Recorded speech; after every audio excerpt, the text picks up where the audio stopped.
Hello friends, आज हम आपके साथ करेंगे मैक्रो इकोनॉमिक्स का एक बहुत इंपॉर्टेंट टॉपिक जिसका नाम है गवर्नमेंट बजट। तो चलिए शुरू करते हैं without wasting any time. Government budget क्या होता है? सिंपल वर्ड्स में अगर किसी को समझाना है तो government budget is a statement which shows expected receipts and expected expenditure of the government for next 1 year. Simple words में कि गवर्नमेंट बजट का मतलब है कि नेक्स्ट 1 ईयर में गवर्नमेंट का कितना खर्चा होगा एक्सपेक्टेड और कितनी आमदनी होगी या इनकम होगी एक्सपेक्टेड। ठीक है, तो अगर हम विद रिस्पेक्ट टू 1 ईयर सरकार के आने वाले 1 साल में, अगले 1 साल में सरकार का क्या एक्सपेक्टेड खर्चा और क्या एक्सपेक्टेड इनकम, इनकम को रिसीट्स भी कहते हैं, रहेंगी, वो सारी की सारी जो स्टेटमेंट्स हैं उनको हम गवर्नमेंट बजट कहते हैं। ठीक है, तो आई होप ये आपको क्लियर हो गया होगा कि गवर्नमेंट बजट क्या होता है। तो गवर्नमेंट जब भी बजट बनाती है तो 1 साल पहले ही बना लेती है कि मेरा अगले साल एक्सपेक्टेड इतना खर्चा होगा और इतनी इतनी इनकम्स रहेंगी फ्रॉम ऑल सोर्सेज। ठीक है, in India finance minister presents the annual budget of the government for its approval by the parliament on 1 फरवरी को जो फाइनेंस मिनिस्टर है इंडिया में पार्लियामेंट में बजट को लेके आते हैं और फिर पार्लियामेंट में उसको पास कराते हैं। तो कई बच्चे कंफ्यूज हो जाते हैं कि सर फिस्कल पॉलिसी और बजट में क्या फ़र्क है। फिस्कल पॉलिसी भी तो गवर्नमेंट के खर्चे और गवर्नमेंट की इनकम से रिलेटेड है और बजट भी रिलेटेड है, मगर बजट में expected income and expected expenditure की बात हो रही है नेक्स्ट 1 ईयर की, जबकि फिस्कल पॉलिसी में एक्सपेक्टेड की कोई बात नहीं होती। फिस्कल पॉलिसी में सिर्फ ये बात होती है कि गवर्नमेंट एक्सपेंडिचर और गवर्नमेंट रेवेन्यू से रिलेटेड होगा, उसमें टाइम पीरियड की भी बात नहीं होती। ठीक है, हेलो फ्रेंड्स, आज मैं आपके साथ मैक्रो इकोनॉमिक्स का बजट का सेकंड टॉपिक लेके आया हूँ। तो चलिए विदाउट वेस्टिंग एनी टाइम शुरू करते हैं। आज का टॉपिक है ऑब्जेक्टिव्स ऑफ बजट, कि जो भी गवर्नमेंट हमारे लिए बजट बनाती है उसके मकसद क्या होते हैं। ठीक है, उसके मोटिव्स क्या हैं, उसके गोल्स क्या हैं, ऑब्जेक्टिव्स क्या हैं। ठीक है, तो मैं एक बार ब्रीफली फिर से बता देता हूँ कि गवर्नमेंट बजट होता है कि नेक्स्ट 1 ईयर में, ठीक है, नेक्स्ट 1 ईयर या फाइनेंशियल ईयर में गवर्नमेंट की एक्सपेक्टेड खर्चा और एक्सपेक्टेड आमदनी मतलब इनकम क्या होगी नेक्स्ट 1 ईयर को लेके, उसे हम गवर्नमेंट बजट कहते हैं। तो जब भी गवर्नमेंट बजट बना रही होती है उसके कुछ ऑब्जेक्टिव्स होते हैं, गोल्स होते हैं। वो कौन कौन से होते हैं, चलिए शुरू करते हैं। फर्स्ट पॉइंट आ जाता है जीडीपी ग्रोथ। जब भी किसी कंट्री की गवर्नमेंट बजट तैयार करती है तो उसका मेन मकसद होता है कि जीडीपी को ग्रो करना। जीडीपी होता है ग्रॉस डोमेस्टिक प्रोडक्ट, मतलब विद इन द कंट्री जो गुड्स एंड सर्विसेज बनते हैं उनको ज़्यादा से ज़्यादा और बढ़ाना। ठीक है, it can be achieved by 2 ways. इसको 2 तरीके से हासिल किया जा सकता है। बाय इंक्रीजिंग पब्लिक इन्वेस्टमेंट, कि गवर्नमेंट अपना खुद का इन्वेस्टमेंट करे। बाय इंड्यूसिंग प्राइवेट इन्वेस्टमेंट, कि प्राइवेट इन्वेस्टमेंट को एनकरेज करे। किस तरीके से? सब्सिडी दे या टैक्स में रिबेट दे या टैक्स हॉलीडे, कि भाई यहाँ आके कंपनी खोलो फलां फलां जगह पे जो बैकवर्ड एरियाज हैं और तुम्हें 3 साल 5 साल के लिए या 2 साल के लिए 1 साल के लिए टैक्स माफ, उसे टैक्स हॉलीडेज कहते हैं। तो फर्स्ट जो ऑब्जेक्टिव या गोल है बजट बनाने का वो है जीडीपी ग्रोथ। सेकंड पे आ जाते हैं एलोकेशन ऑफ रिसोर्सेज। एलोकेशन का मतलब रिसोर्सेज को इस्तेमाल करना बहुत अच्छे तरीके से ताकि वेस्टेज ना हो। तो under budgetary policy, the government of a country allocates the resources in such a way which promote welfare। तो गवर्नमेंट अपने रिसोर्सेज को इस हिसाब से यूज़ करना चाहती है कि वेलफेयर में बढ़ावा आए, वेलफेयर पहले से ज़्यादा हो। इसमें क्या क्या आ जाता है? सबसे पहले taxing on cigarettes and liquor etcetera etcetera. Government will tax, वो सारी चीज़ों को टैक्स लगाएगी जो हमारी हेल्थ के लिए या फिर पूरी इकोनॉमी के लिए तो नहीं, कि लोगों के लिए ख़राब है, जैसे सिगरेट शराब वगैरह पे टैक्स लगाएगी। और क्या होगा? स्पेंडिंग ऑन एजुकेशन, वो जो टैक्स से इकट्ठा किया हुआ पैसा है वो खर्च करेगी एजुकेशन के ऊपर, मेडिकल फैसिलिटीज़ के ऊपर, या सब्सिडीज़ देगी उन कंपनियों को जो विद द कंट्री सामान बनाने की कोशिश करेंगी, जैसे एक्सपोर्ट प्रमोशन या इंपोर्ट सब्सटीट्यूशन वाली कंपनियों को। तो ऐसे बढ़ावा दिया जाएगा। तो एक जगह से रिसोर्सेज निकाल के दूसरी जगह पे खर्च किए जाएंगे, प्रॉपरली एलोकेट किए जाएंगे। तो ये तो था आपका सेकंड पॉइंट। अब हम थर्ड पॉइंट पे आ जाते हैं, वो है provision of public goods. Public goods क्या होता है, इसका एक छोटा सा कंसेप्ट मैं बाद में भी लेके आऊँगा चैप्टर के एंड में। तो पब्लिक गुड्स सिंपल वर्ड्स में वो गुड्स होते हैं जो कि सबके कॉमन यूज़ के लिए होते हैं, बट इसमें 2 चीज़ें कॉमन हैं, 2 फीचर्स हैं इसके। एक तो रेवेलरी नहीं होती इसमें, और non exclusion principle is applicable. Revelry क्यों नहीं होती? फॉर एग्जाम्पल मैं सड़क पे चल रहा हूँ, तो मैं किसी और को सड़क पे चलने से तो नहीं ना रोक सकता। ये तो नहीं कह सकता कि भाई इस बंदे ने टैक्स नहीं दिया, ये क्यों सड़क पे चल रहा है। तो रेवेलरी मतलब अगर एक इंसान उसे यूज कर रहा है तो दूसरे की यूजेज पे कोई फर्क नहीं पड़ेगा। अगर मैं सड़क पे चल रहा हूँ तो दूसरे के लिए भी सड़क अवेलेबल है, वो भी चल सकता है। एंड नॉन एक्सक्लूजन प्रिंसिपल का मतलब क्या होता है? नॉन एक्सक्लूजन का मतलब कि अगर एक इंसान यूज कर रहा है तो दूसरे इंसान को एक्सक्लूड नहीं किया जा सकता। उसे एकदम ऐसा नहीं है कि उसके लिए वो सामान नहीं बचेगा, वो भी वो सामान साइमल्टेनियसली यूज कर सकता है। इसकी एग्जांपल पब्लिक पार्क्स, जो सड़कें वगैरह, रोड्स वगैरह, वो सारी चीजें आ जाती हैं। तो इसमें मैंने लिखा है कि these are those goods which satisfy collective needs of the people, that is public parks, railways, etc., etc. It is through budgetary allocation of funds that these goods are sufficiently provided. तो budget में इन goods के लिए एक proper funds होता है, जैसे railway budget होता है अलग से, जैसे गवर्नमेंट का इंफ्रास्ट्रक्चर पे बजट होता है, तो इनके ऊपर अलग से पैसे खर्च किए जाते हैं। तो गवर्नमेंट बजट में ये भी बताया जाता है कि गवर्नमेंट पब्लिक गुड्स के ऊपर कितना खर्चा करेगी। ठीक है, तो बजट का मेन ऑब्जेक्टिव ये भी है कि लोगों को ज़्यादा से ज़्यादा पब्लिक गुड्स मुहैया कराए जाएं या अवेलेबल कराए जाएं ताकि वो उनका यूज़ करें। फोर्थ पॉइंट आ जाता है redistribution of income and wealth.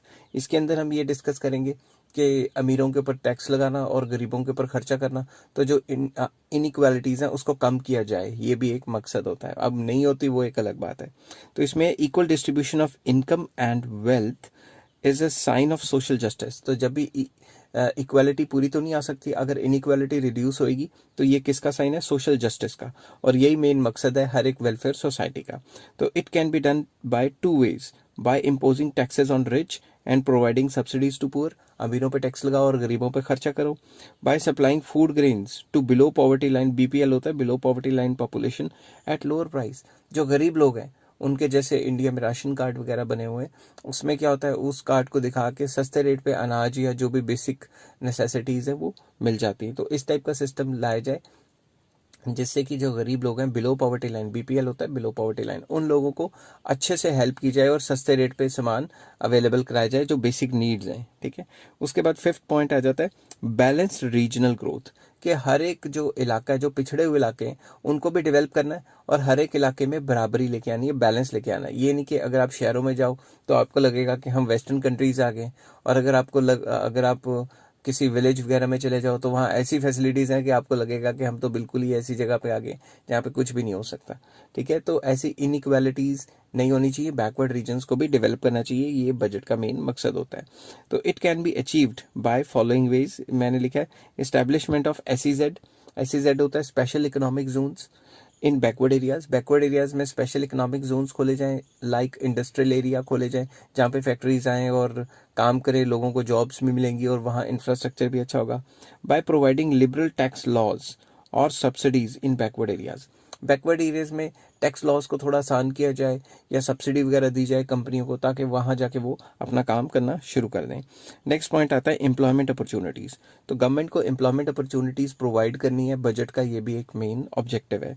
तो बजटरी पॉलिसी में होता क्या है, budgetary provisions are made for various schemes. Government इसमें काफ़ी स्कीम्स के ऊपर पैसा एलोकेट करती है, लाइक महात्मा गांधी योजना, जो मनरेगा वगैरह है, उनके ऊपर कितना खर्चा होगा, और investment in public sector undertaking, सरकार कितनी कंपनियां नई खोलेगी और कितनी पे एग्जिस्टिंग खर्चा करेगी।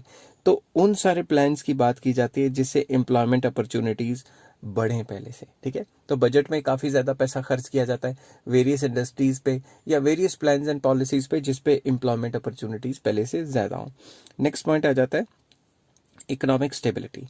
तो हर एक गवर्नमेंट चाहती है कि उसके कंट्री में स्टेबिलिटी रहे, उसके लिए भी गवर्नमेंट जो है बजट में एक मकसद बनाती है कि अगर इस तरीके से हुआ तो मैं इतना इतना पैसा खर्च करूंगी, क्योंकि बजट तो एक्सपेक्टेड ही होता है ना। तो government of a country is always committed to save the economy from business cycle. Business cycle क्या होती है? बिजनेस साइकिल का मतलब है कि मार्केट में अप्स एंड डाउन्स आना।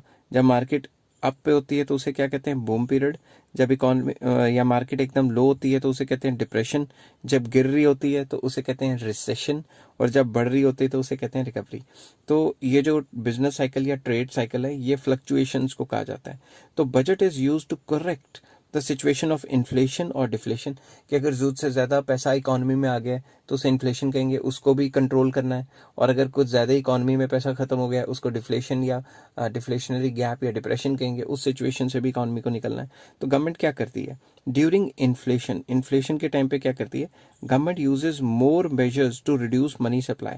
तो बजट का मेन मकसद होता है कि ऐसे काम किए जाएं जिससे मनी सप्लाई कम हो, जैसे कि फ्रेश इन्वेस्टमेंट सरकार रोक देती है, और कई तरीके हैं, जैसे लोन्स देने पे कंट्रोल कर लेती है, जैसे टैक्सेस को हाई कर लेती है, etcetera etcetera. But during depression, क्योंकि मार्केट में ऑलरेडी पैसा नहीं होता, तो गवर्नमेंट इंक्रीजेज इट्स एक्सपेंडिचर और इन्फ्यूज़ करती है ज़्यादा से ज़्यादा पैसा इकोनॉमी में। जैसे कोरोना वायरस के टाइम पे मार्केट में पैसा नहीं रहा था तो सारी कंट्रीज़ ने अपने मार्केट में पैसा इन्फ्यूज़ किया था। ठीक है, तो economic stability stimulates the inducement to invest and increases the rate of growth and development.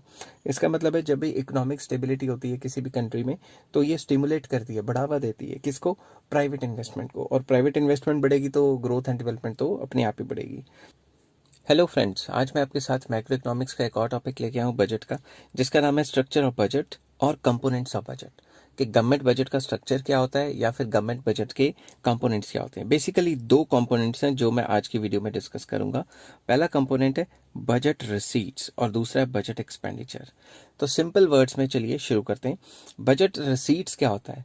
Budget receipts refers to expected money receipts of the government from all sources in 1 year, कि next 1 year में government की receipts income कहाँ कहाँ से आ सकती है, all sources से, जहां जहां से भी गवर्नमेंट को पैसा आ सकता है, वो सारे एक्सपेक्टेड जो रिसीट्स हैं गवर्नमेंट की, उनको हम बजट रिसीट्स कहते हैं। मैं एक बार फिर से रिपीट करता हूं कि बजट रिसीट्स क्या होता है? All expected money receipts of the government in 1 year और फाइनेंशियल ईयर, कि नेक्स्ट 1 ईयर में गवर्नमेंट को कहाँ कहाँ से एक्सपेक्टेड कितना कितना पैसा आएगा, हर एक रिसोर्स से, हर एक जगह से जितना भी एक्सपेक्टेड पैसा आने की जो उम्मीद है उसको टोटल कर ले तो वो बजट रिसीट्स होता है। नेक्स्ट बजट एक्सपेंडिचर, ये नेक्स्ट 1 ईयर का एक्सपेक्टेड खर्चा। ठीक है, तो it refers to expected expenditure of the government in 1 year, कि नेक्स्ट 1 ईयर में गवर्नमेंट का एक्सपेक्टेड खर्चा जो भी रहेगा उसे हम बजट एक्सपेंडिचर कहते हैं। आई होप ये आपको समझ आ गई होगी कि budget receipts and budget expenditure क्या होता है। नेक्स्ट वीडियो मैं आपके लिए लाने वाला हूँ बजट रिसीट्स की डिटेल में, क्योंकि इसके अंदर capital receipts and revenue receipts भी आती हैं, तो एक ही वीडियो में सब कुछ डालूंगा तो काफ़ी कंफ्यूजन हो जाएगी। तो आज का हमारा टॉपिक था स्ट्रक्चर ऑफ बजट या कंपोनेंट्स ऑफ बजट, जिसमें कि हमने budget receipts and budget expenditure discuss किए। नेक्स्ट वीडियो में मैं बजट रिसीट्स डिस्कस करूंगा। Till then take care, have a nice day. और हेलो फ्रेंड्स, आज मैं आपके साथ एक और टॉपिक लेके आया हूँ बजट के चैप्टर में से, जिसका नाम है बजट रिसीट्स। तो बजट रिसीट्स क्या होता है? सिंपल वर्ड्स में बजट रिसीट्स का मतलब है कि नेक्स्ट 1 ईयर में गवर्नमेंट की जो एक्सपेक्टेड इनकम है फ्रॉम ऑल सोर्सेज, ठीक है, उसे हम बजट रिसीट्स कहते हैं। तो चलिए सिंपल लैंग्वेज में मैंने लिखा हुआ है, it refers to expected money receipts of the government from all sources during fiscal year. During the fiscal year मतलब नेक्स्ट 1 ईयर की बात चल रही है।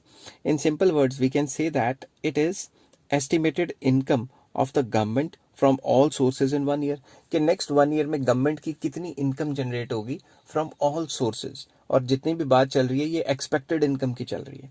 इसके अंदर दो कॉन्सेप्ट्स आते हैं बजट रिसीट्स के अंदर। फर्स्ट कॉन्सेप्ट है रेवेन्यू रिसीट्स और दूसरा है कैपिटल रिसीट्स।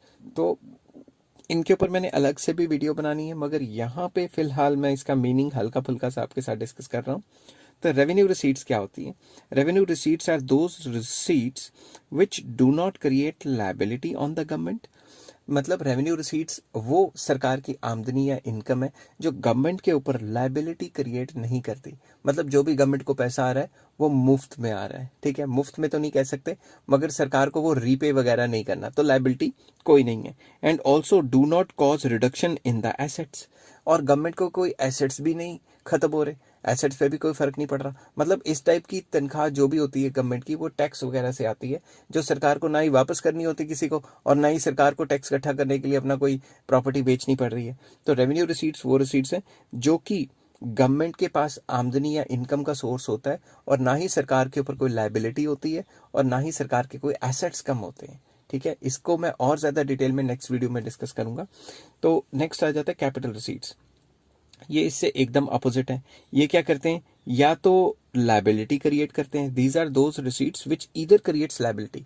गवर्नमेंट के पास इनकम तो आ गई, पैसा तो आ गया, मगर ये लाइबिलिटी क्रिएट कर देते हैं। जैसे सरकार कहीं से बोरोइंग्स वगैरह ले ले तो लाइबिलिटी चढ़ गई ना। और reduce assets of the government, के इसमें क्या होता है, जो गवर्नमेंट है उसके एसेट्स भी रिड्यूस हो सकते हैं। इसका एग्जांपल, गवर्नमेंट ने कोई अपनी प्रॉपर्टी बेच दी, जैसे बिजली प्राइवेटाइज कर दी, या फिर क्या कहते हैं रेलवेज प्राइवेटाइज कर दी, या कुछ भी प्राइवेटाइज कर दिया, तो उसके लिए वो जो गवर्नमेंट है वो अपनी कंपनी को बेचेगी ना प्राइवेट सेक्टर को। तो जो भी प्राइवेट सेक्टर को बेच के उसके पास पैसा आएगा वो कैपिटल रिसीट्स होंगी। या जो भी गवर्नमेंट बोरोइंग्स करती है वो भी कैपिटल रिसीट्स होंगी, क्योंकि बोरोइंग्स लाइबिलिटी क्रिएट करती है। और जब भी हमने मतलब गवर्नमेंट अपनी प्रॉपर्टी बेचती है तो गवर्नमेंट के एसेट्स कम हो रहे हैं ना। तो या तो एसेट्स कम होंगे या लाइबिलिटी चढ़ेगी, और गवर्नमेंट के पास अगर पैसा आया तो उसे हम कैपिटल रिसीट्स कहेंगे। नेक्स्ट वीडियो में मैं आपके साथ बजट रेवेन्यू रिसीट्स जो है, बजट रिसीट्स का फर्स्ट पार्ट, वो काफ़ी डिटेल में डिस्कस करूंगा। हेलो फ्रेंड्स, आज मैं आपके साथ डिस्कस करूंगा बजट टॉपिक का एक इम्पॉर्टेंट टॉपिक है, बजट चैप्टर का एक इम्पॉर्टेंट टॉपिक है जिसे हम कहते हैं रेवेन्यू रिसीट्स। तो चलिए शुरू करते हैं without wasting any time. Revenue receipts क्या होती हैं? रेवेन्यू रिसीट्स का मतलब तो होता है इनकम, जो पैसा आ रहा है गवर्नमेंट के पास। तो रेवेन्यू रिसीट्स में क्या आता है? It includes all those receipts, सारी वो receipts which do not create liability and also do not cause reduction in the assets. तो वो सारे इनकम के सोर्सेज जो गवर्नमेंट के ऊपर लाइबिलिटी भी नहीं चढ़ाते, मतलब गवर्नमेंट के ऊपर कोई कर्जे का बोझ भी नहीं चढ़ रहा, और गवर्नमेंट के कोई एसेट भी कम नहीं हो रहे, मतलब गवर्नमेंट को कुछ अपना सामान बेचना भी नहीं पड़ रहा, कोई अपनी प्रॉपर्टी बेचनी भी नहीं पड़ रही। बेसिकली इसमें टैक्स एंड नॉन टैक्स आ जाता है, जो कि हम आगे डिस्कस करेंगे। तो सबसे पहले आ जाता है बजट रिसीट्स। तो बजट रिसीट्स क्या होती हैं? बजट रिसीट्स नहीं यहाँ पे लिखना था मुझे, मैं इसको रब कर देता हूँ। बजट रिसीट्स की जगह मुझे यहाँ पे लिखना था रेवेन्यू रिसीट्स, ठीक है, वो कभी कभी स्पीड में हो जाता है। Revenue receipts. तो अब ये जो रेवेन्यू रिसीट्स है, ये दो जो है हिस्सों में डिवाइड की गई है। सबसे पहले आ जाता है टैक्स रिसीट्स और दूसरा आ जाता है नॉन टैक्स रिसीट्स। तो ये टैक्स रिसीट्स और नॉन टैक्स रिसीट्स क्या है वो मैं इसी वीडियो में लेके आऊंगा आपके लिए। तो सबसे पहले टैक्स रिसीट्स क्या होती हैं? टैक्स एक कंपलसरी पेमेंट है, कंपलसरी पेमेंट याद रखना, which is made by the individuals या हाउस और firm to the government without reference to any benefit. ठीक है, तो जो टैक्स है वो क्या है? कंपलसरी पेमेंट है, जो इंडिविजुअल को या हाउस होल्ड को या कंपनी को देना ही देना है, without reference to any benefit का मतलब है चाहे बेनिफिट हो चाहे बेनिफिट ना हो, टैक्स आपको देना ही देना है। ठीक है, बेनिफिट के साथ उसका कोई रिलेशन नहीं है। जब मैं पब्लिक फाइनेंस की एडवांस्ड वीडियोस बनाऊंगा तो उसमें ये चीज़ें सारी डिस्कस करूंगा, बट अभी स्कूल लेवल पे इतना ठीक है। उसके बाद आ जाता है टाइप्स ऑफ टैक्सेस, कि गवर्नमेंट कितने टाइप के टैक्स इकट्ठा करती है। सबसे पहला आ जाता है प्रोग्रेसिव टैक्स। प्रोग्रेसिव टैक्स एक ऐसा टैक्स होता है जिसमें इनकम के बढ़ने से ये जो टैक्स रेट है वो बढ़ जाता है। फॉर एग्जाम्पल, अगर आपकी 5 लाख इनकम है तो आप पे कोई टैक्स नहीं लग रहा। अगर 5 to 7 है तो लेट 5%, 5 to 10 है, 5 to 10 लाख तो लेट आपके ऊपर 5% लग रहा है, लेट एग्जाम्पल लेके चल रहा हूँ। और अगर आपकी 10 to 20 लाख होगी तो यही 5% बढ़ के 10% हो जाएगा। तो परसेंटेज बढ़ती जा रही है ना जैसे जैसे इनकम बढ़ रही है। इस चीज़ को हम क्या कहते हैं? Progressive tax. तो प्रोग्रेसिव टैक्स एक ऐसा टैक्स है जिसमें इनकम के बढ़ने से टैक्स रेट बढ़ता है। इसकी एग्जाम्पल्स क्या हैं? इसकी सबसे अच्छी एग्जाम्पल्स हैं इनकम टैक्स या वेल्थ टैक्स। जितना ज़्यादा वेल्थ है उतना ज़्यादा परसेंटेज आपकी टैक्स बढ़ता रहेगा, या इनकम टैक्स इसकी अच्छी एग्जाम्पल्स हैं। नेक्स्ट आ जाता है यहाँ पे लिखा हुआ मैंने income tax and wealth tax. Next आ जाता है रिग्रेसिव टैक्स। रिग्रेसिव टैक्स इससे उल्टा है। रिग्रेसिव टैक्स कहता है जब भी आपकी इनकम बढ़ती है तो आपका जो टैक्स रेट है वो गिर जाता है। ठीक है, एग्जाम्पल आ जाता है इसमें जितने भी इनडायरेक्ट टैक्सेस हैं जैसे जीएसटी। ठीक है, फॉर एग्जाम्पल मैं इसका एक बहुत अच्छा एग्जाम्पल देता हूँ जो मैं अपने सारे स्टूडेंट्स को देता हूँ। फॉर एग्जाम्पल, एक रिक्शा पुलर है या एक लेबरर है, उसकी तनख्वाह है 10 रुपये। ठीक है, और वो 10 रुपए की एक ब्रेड खरीदता है ताकि वो कुछ खा सके। उस ब्रेड के ऊपर गवर्नमेंट ने 1 रुपया टैक्स लगाया हुआ है, जीएसटी लगाया हुआ है। ठीक है, 1 रुपया टैक्स है। तो उसकी जो टोटल इनकम थी 10 रुपये, उसमें में से उसने 1 रुपया टैक्स दिया, तो उसने अपनी इनकम का 10% टैक्स दिया। 10 रुपए का 1 रुपया 10% होता है। ठीक है, ऑन द अदर हैंड दिमाग से सोचो, मान लो मेरी तनख्वाह है 100 रुपीज़। अब मैं 100 रुपीज़ में वही सेम ब्रेड खरीदता हूँ और मैं भी 1 रुपया टैक्स देता हूँ, मगर मैंने अपनी तनख्वाह का कितना परसेंट टैक्स दिया? मैंने अपनी 100 रुपये की इनकम में से 1 रुपया जीएसटी दिया, मतलब 1% दिया। तो रिग्रेसिव टैक्स एक ऐसा टैक्स है जिसका बर्डन पुअर पे ज़्यादा पड़ता है और अमीर पे कम पड़ता है। इसलिए जितने भी इनडायरेक्ट टैक्सेस हैं, sales tax, value added tax, excise, जितने भी ये इनडायरेक्ट टाइप ऑफ टैक्सेस हैं, इनका जो बर्डन है वो ज़्यादातर गरीबों पे पड़ता है और अमीरों पे जो बर्डन है वो कम पड़ता है। तो सिंपल वर्ड्स में, it is a tax in which tax rate falls with the increase in income and vice versa. मतलब आपका टैक्स का परसेंटेज गिर जाएगा अगर आपकी तनख्वाह ज़्यादा है, और टैक्स का परसेंटेज बढ़ जाएगा अगर आपकी तनख्वाह कम है। आई होप ये चीज़ आपको समझ आ गई होगी। तो मैं नेक्स्ट पे चलता हूँ। नेक्स्ट आ जाता है वैल्यू एडेड टैक्स, जिसको वैट भी कहते हैं। वैल्यू एडेड टैक्स एक ऐसा टैक्स है जो डिफरेंट प्रोडक्शन प्रोसेसेस में लागू होता है, जहाँ पे भी वैल्यू ऐड होती है। फॉर एग्जांपल, इसमें भी मैं स्टूडेंट्स को एग्जांपल देता हूँ। मान लो आपके पास वीट है, ठीक है। वीट मतलब कनक है, गंदम है, जिसको हम गंदम भी कह देते हैं, कनक भी कह देते हैं पंजाबी में, और वीट भी कह देते हैं। मान लो आपके पास वीट है, वीट का आपने कन्वर्ट करके आटा बना दिया, तो ये प्रोडक्शन प्रोसेस में वैल्यू ऐड हुई ना। अब जो भी इसके ऊपर टैक्स लगेगा वो वैल्यू एडेड टैक्स होगा।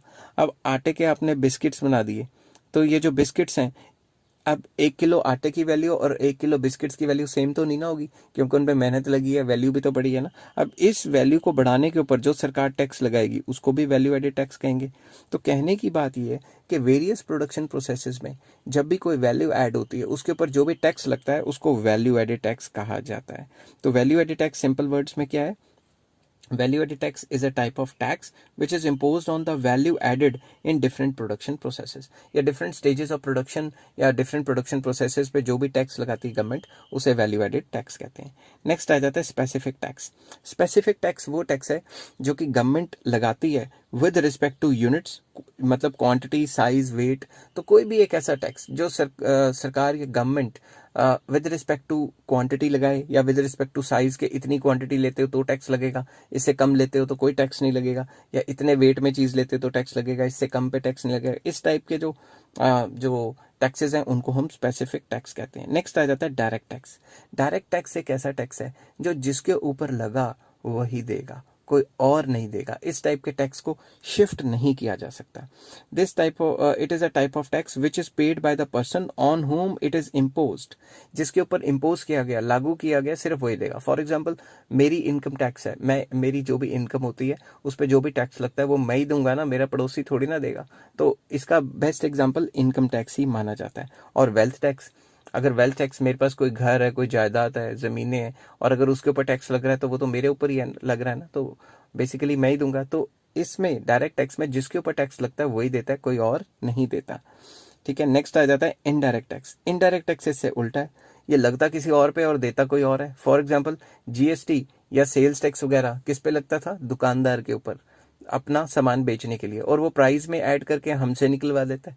तो इनडायरेक्ट टैक्सेस वो टैक्सेस हैं जो लगते तो किसी और के ऊपर हैं, मगर इनडायरेक्टली निकलवाए किसी और से जाते हैं। तो it is a type of tax which is imposed on one person, but यहाँ पे बट आना था, बाय मैंने लिख लिया, स्पीड में कभी कभी हो जाता है। But paid by some other person, ठीक है, होली और पार्शली। क्या पता पूरा का पूरा ही वो दूसरे बंदे पे शिफ्ट कर दे, क्या पता पूरा का पूरा टैक्स ना शिफ्ट करे, 10%, 20% या 30% कर दे। तो कहने की बात ये टैक्स लगता किसी और पे और निकलवाया किसी और से जाता है। एग्जाम्पल जीएसटी, ठीक है, लगता किसी और पे और निकलवाया किसी और से जाता है। ये बात याद रखना। जितने भी इनडायरेक्ट टैक्सेस हैं वो सारे के सारे लगते तो किसी और पे, मगर प्राइस में ऐड करके वो कंज्यूमर से निकलवाए जाते हैं। ठीक है। और नेक्स्ट टॉपिक मैं आपको कराऊंगा direct taxes versus indirect taxes.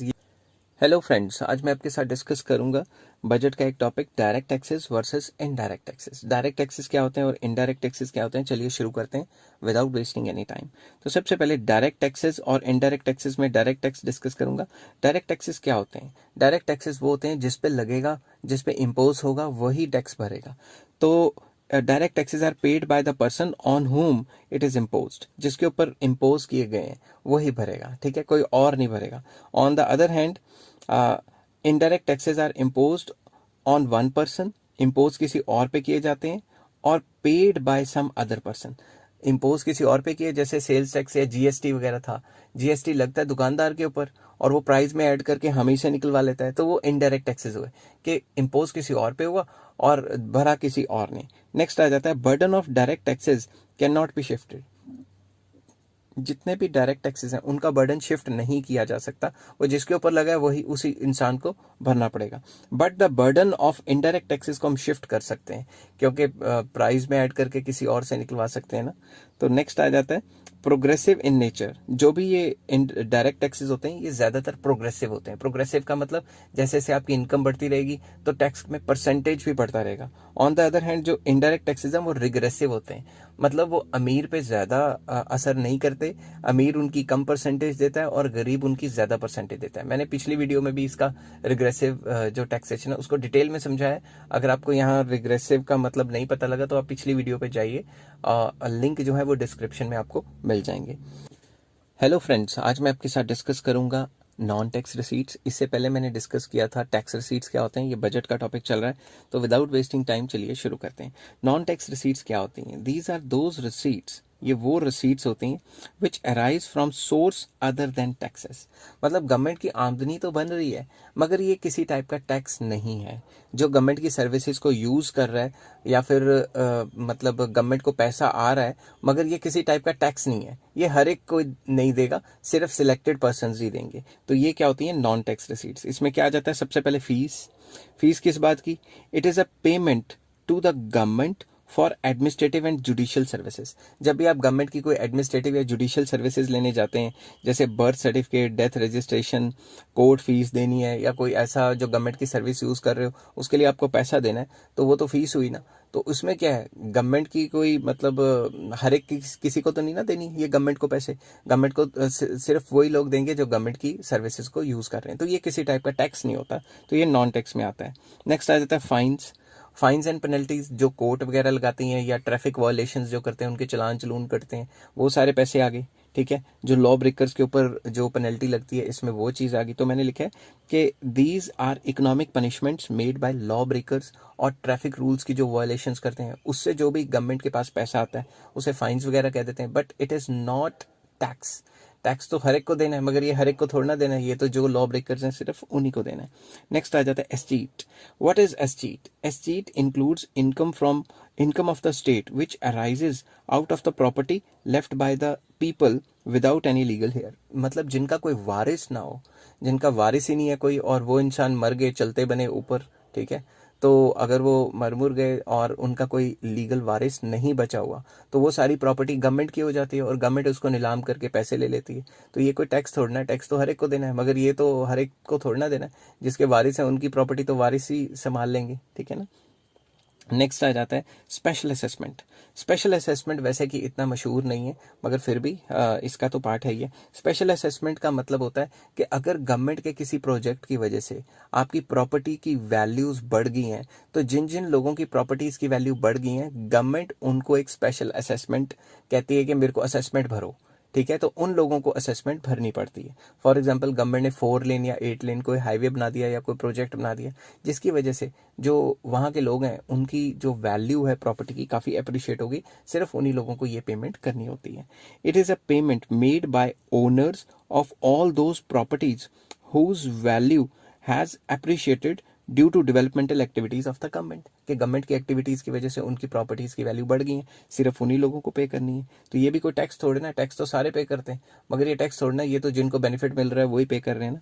Next आता है income from public sector enterprises. जो भी पब्लिक सेक्टर एंटरप्राइजेस, जिसको PSU मतलब पब्लिक सेक्टर अंडरटेकिंग्स या PSE पब्लिक सेक्टर एंटरप्राइजेस, एक ही बात है, तो उनके जो प्रॉफिट्स हैं ये भी एक अच्छा सोर्स है गवर्नमेंट की रेवेन्यू के लिए। एग्जांपल मैंने लिखा है प्रॉफिट्स ऑफ रेलवेज या फिर ऐसे ऐसे जितनी भी गवर्नमेंट की कंपनी है, ये भी गवर्नमेंट का एक आमदनी का सोर्स है जो कि टैक्स नहीं है।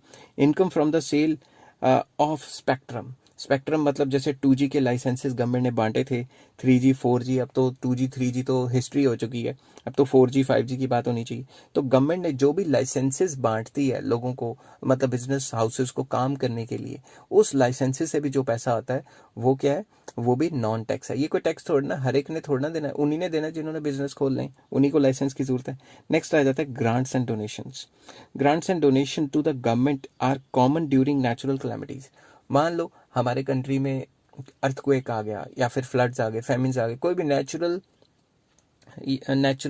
जो है डिजास्टर वगैरह आ गया, तो हमें बाहर से जो कंट्रीज़ हैं वो सपोर्ट करती हैं, तो वो जो सपोर्ट है, जो डोनेशंस एंड ग्रांट्स आती हैं, वो भी नॉन टैक्स रिसीट्स में आती हैं, क्योंकि गवर्नमेंट को वो वापस थोड़ी ना करनी होती, गवर्नमेंट को तो फ्री का पैसा आ रहा है, तो उसमें गवर्नमेंट के ऊपर कोई लाइबिलिटी भी नहीं चढ़ती और गवर्नमेंट के कोई एसेट्स भी नहीं कम होते।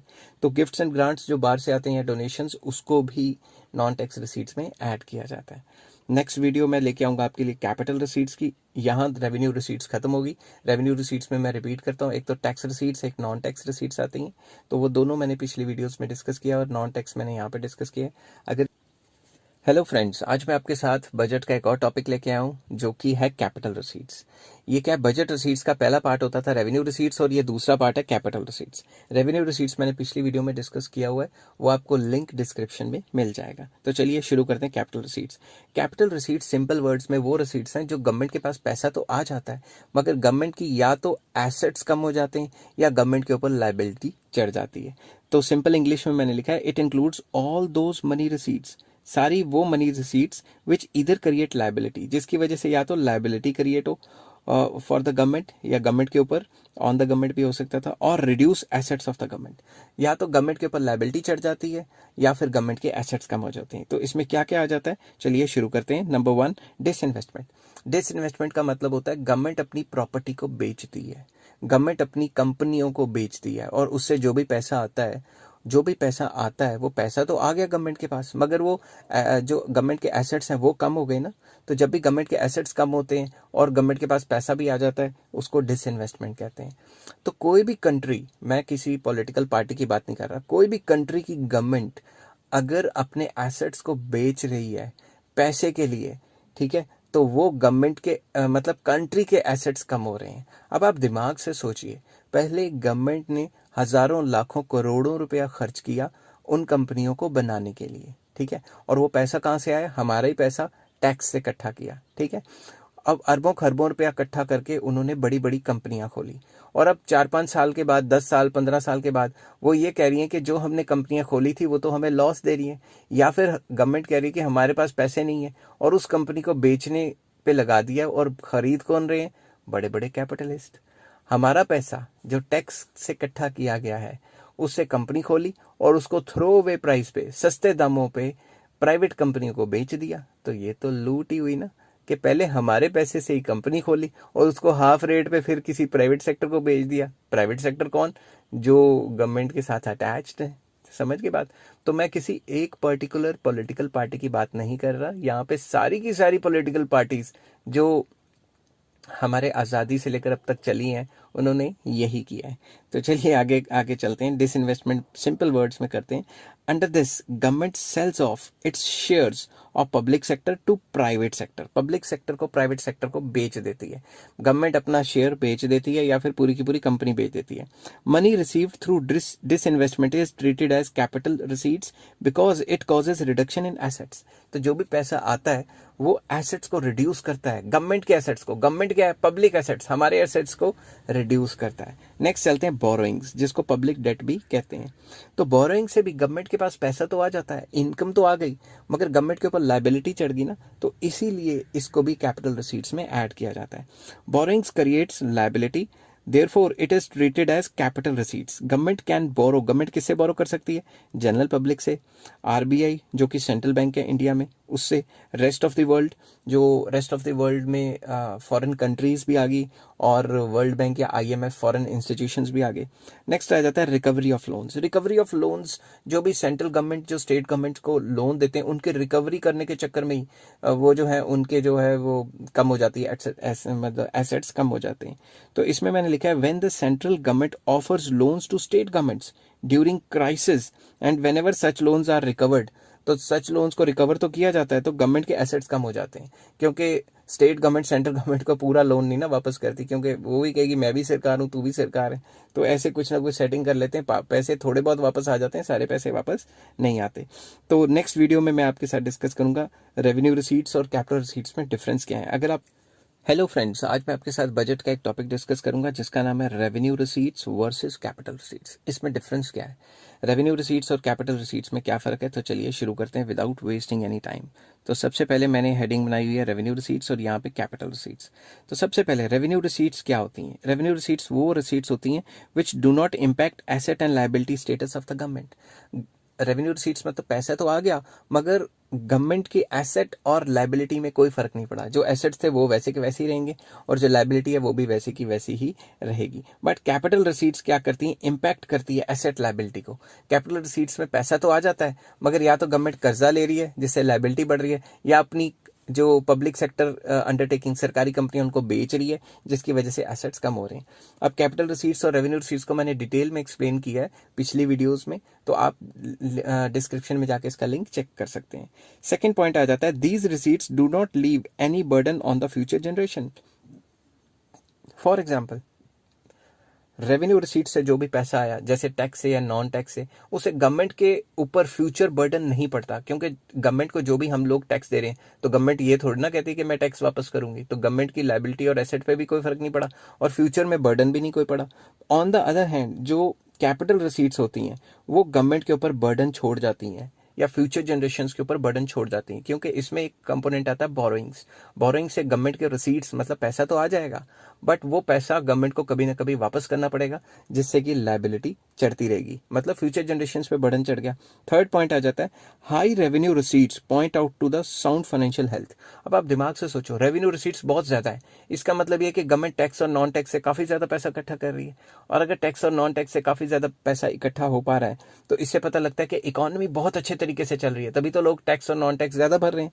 ऑन द अदर हैंड, अगर आपकी हाई कैपिटल रिसीट्स हैं तो इसका मतलब ये है कि poor financial health of the economy. इसका मतलब ये है कि कोई भी कंट्री अगर कैपिटल रिसीट से ज्यादा पैसा हासिल कर पा रही है बजट में, तो मतलब उस कंपनी का उस कंट्री का बेड़ा गर्क होना शुरू हो गया और उस कंट्री में मतलब सब कुछ नुकसान में चल रहा है।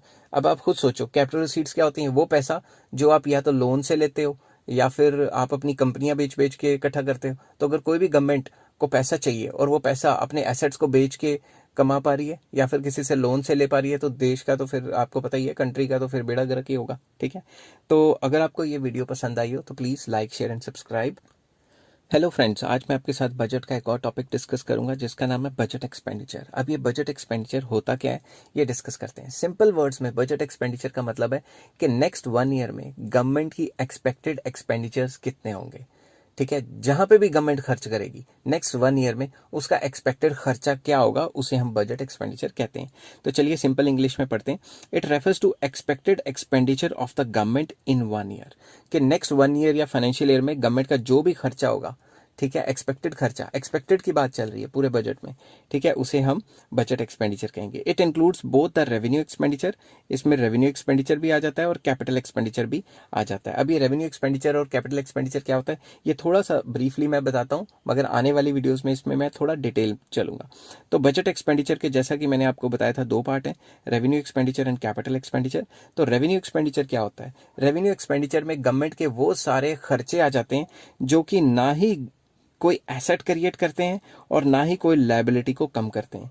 फॉर एग्जांपल, गवर्नमेंट खर्चा करती है वेलफेयर वगैरह के ऊपर, अपने एम्प्लॉयज़ की तनख्वाह वगैरह दे देती है, या फिर कोई डिफेंस पे खर्चा कर देती है। उससे क्या होगा, अगर कोई जंगी जहाज खरीद लिया, कोई हथियार खरीद लिए बाहर से, कोई एसेट थोड़ी ना बना, इकोनॉमिक एसेट्स में वो चीज़ नहीं आती। तो गवर्नमेंट खर्चा करती है, ना ही गवर्नमेंट के उसमें एसेट्स बनते हैं और ना ही कोई जो कर्जे लिए हुए हैं लायबिलिटी है वो उतरती है, तो मतलब फ्री फंड का खर्चा हो गया। तो एक अच्छी गवर्नमेंट ये चाहती है कि उसका रेवेन्यू एक्सपेंडिचर कम से कम होना चाहिए। तो सिंपल इंग्लिश में मैंने लिखा हुआ है, it includes all those expenditures which do not create assets, जैसे एसेट्स भी क्रिएट नहीं होते, and do not cause reduction in the liability. Government के ऊपर जो लायबिलिटी, कर्जे का जो बोझ चढ़ा हुआ है वो भी कम नहीं होता, तो फ्री फंड का खर्चा हो गया। नेक्स्ट होता है कैपिटल एक्सपेंडिचर, ये इससे अपोजिट है। It includes all those expenditures which create assets and reduce liability of the government. मतलब गवर्नमेंट खर्चा तो कर रही है, उससे या तो गवर्नमेंट के एसेट्स बन रहे हैं, फॉर एग्जांपल गवर्नमेंट ने कोई कंपनी खोल दी, नहीं कोई जमीन खरीद ली, किसी कंपनी के शेयर्स खरीद लिए, तो उससे गवर्नमेंट की क्या हुआ, गवर्नमेंट के जो एसेट्स हैं वो तो क्रिएट हो गए। या फिर गवर्नमेंट ने खर्चा करके जो लोन चढ़ा हुआ था गवर्नमेंट के सर पे वो वापस कर दिया, तो गवर्नमेंट की लायबिलिटी उतर गई। तो जितना कैपिटल एक्सपेंडिचर होगा वो कंट्री के लिए उतना ही अच्छा है। और अब मैं रेवेन्यू एक्सपेंडिचर और कैपिटल एक्सपेंडिचर को नेक्स्ट वीडियोस में थोड़ा ज़्यादा डिटेल में कराऊंगा। हेलो फ्रेंड्स, आज मैं आपके साथ डिस्कस करूंगा बजट का एक और टॉपिक जिसे हम कहते हैं रेवेन्यू एक्सपेंडिचर। रेवेन्यू एक्सपेंडिचर क्या होता है? एक्सपेंडिचर का मतलब तो खर्चा होता है। रेवेन्यू एक्सपेंडिचर को सिंपल वर्ड्स में मैंने लिखा हुआ है कि it is that expenditure of the government which do not create assets of the government and do not reduce liability of the government. Government का वो खर्चा जो गवर्नमेंट के एसेट्स भी नहीं बना रहा और ऊपर से गवर्नमेंट की लायबिलिटी भी नहीं उतार रहा।